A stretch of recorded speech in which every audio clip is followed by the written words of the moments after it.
সুপ্রিয় শিক্ষার্থীবৃন্দ, দেখো আমরা যে সংখ্যাটা দেখতে পাচ্ছি বিশাল একটা সংখ্যা আছে। √9 × 27 × 15 × 20 ইকুয়াল হোয়াট? অনেক সময় এরকম হয় যে একটা প্রশ্ন সলভ করতে গিয়ে ক্যালকুলেশনটা এরকম আসে, তো পুরো ম্যাথটাই আমরা শেষ করতে পারি, কিন্তু এই ক্যালকুলেশনটা করতে না পারার কারণে আমরা অ্যান্সারটা করতে পারি না।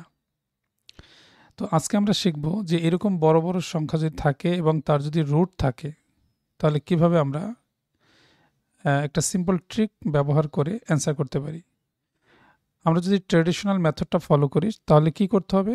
এই রুটের ভিতরে যে সংখ্যাগুলো আছে সব সংখ্যাগুলো গুণ করতে হবে, সব সংখ্যাগুলো গুণ করে তারপরে তার রুট করতে হবে, যেটা কষ্টসাধ্য ব্যাপার এবং অনেক সময় সাপেক্ষ। তো আমরা একটা ট্রিক ফলো করব, সেটা হলো রুটের ভিতরে যে সংখ্যাই থাকুক না কেন আমরা এদেরকে মৌলিক সংখ্যায় ভাঙার চেষ্টা করব।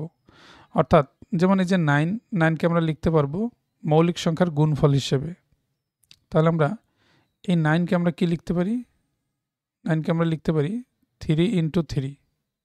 ওকে, 3 × 3 অর্থাৎ এমন সংখ্যার গুণফল হিসেবে আমরা লিখব যে সংখ্যাগুলোকে আর ভাঙা যায় না। তাহলে 9 শেষ। এবার 27কে কি লেখা যায়? 27কে 9 × 3 লেখা যায়, কিন্তু আমি বলছি মৌলিক সংখ্যা ভাঙবো, অর্থাৎ 2, 3, 5, 7 এই সংখ্যাগুলোর গুণফল হিসেবে লেখার চেষ্টা করব। তাহলে আমরা 27কে লিখতে পারি 3 × 3 × 3 27। ওকে, আচ্ছা, এরপরে 15কে আমরা লিখতে পারি 5 × 3 15। 20কে আমরা লিখতে পারি 2 × 5, কারণ 2 × 2 = 4, 4 × 5 = 20। ওকে, এটা হচ্ছে আমাদের প্রথম কাজ। তাহলে আমাদের ফার্স্ট কাজ কি? মৌলিকে ভাঙতে হবে। ফার্স্ট কাজ মৌলিকে ভাঙব। ওকে, মৌলিকের গুণ, এটা হচ্ছে ফার্স্ট কাজ। আর সেকেন্ড কাজ হচ্ছে স্কোয়ার আকারে লেখা। স্কোয়ার কীরকম? যেমন এই যে 3 × 3 আছে, 3 × 3, আমি 3 × 3কে আমি লিখতে পারি 3 স্কোয়ার। ওকে, এই যে এটা শেষ। এবার এই 3 × 3কে আমরা লিখতে পারি 3 স্কোয়ার, অর্থাৎ আমাদের সেকেন্ড কাজ হলো স্কোয়ার আকারে লিখতে হবে। তারপরে এই 3 × 3 এটাকে আমরা লিখতে পারি 3 স্কোয়ার। এই 2 × 2 এটাকে আমরা লিখতে পারি 2 স্কোয়ার। তারপরে 5 × 5 এটাকে আমরা লিখতে পারি 5 স্কোয়ার। আশা করি ক্লিয়ার। এখন যে কাজটা করব সেটা হলো রুট আর স্কোয়ার কাটা যায়। এই রুট আর এই সব স্কোয়ার কাটা যায়, এটা আমরা জানি। তাহলে কি থাকে? 3 × 3 × 3 × 2 × 5। ক্লিয়ার? তো এটা আমরা জাস্ট গুণ করি। 3 × 3 = 9, 3 × 9 = 27, আর 5 × 2 = কত? 10। তাহলে এটা গুণফল হবে 270। তার মানে আমরা বুঝতে পারলাম যে বড় বড় সংখ্যা যদি থাকে রুটের ভিতরে, তাহলে সব সংখ্যা কিভাবে গুণ না করে আমরা এটা রেজাল্টটা বের করলাম। ওকে, আচ্ছা, আমরা এরকমই আর একটা প্রশ্ন দেখি, এই পাশে আছে। তাহলে আমাদের টার্গেট কি? ফার্স্ট কাজ হলো মৌলিক সংখ্যার গুণফল হিসেবে লিখবো, এটা হচ্ছে আমাদের ফার্স্ট কাজ। আর সেকেন্ড কাজ হচ্ছে স্কোয়ার আকারে লিখতে হবে। ওকে, তো √,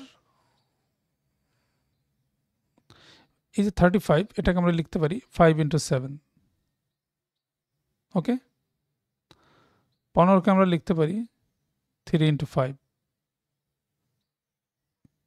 15কে 14কে আমরা লিখতে পারি 2 × 7। 6কে আমরা লিখতে পারি 3 × 2।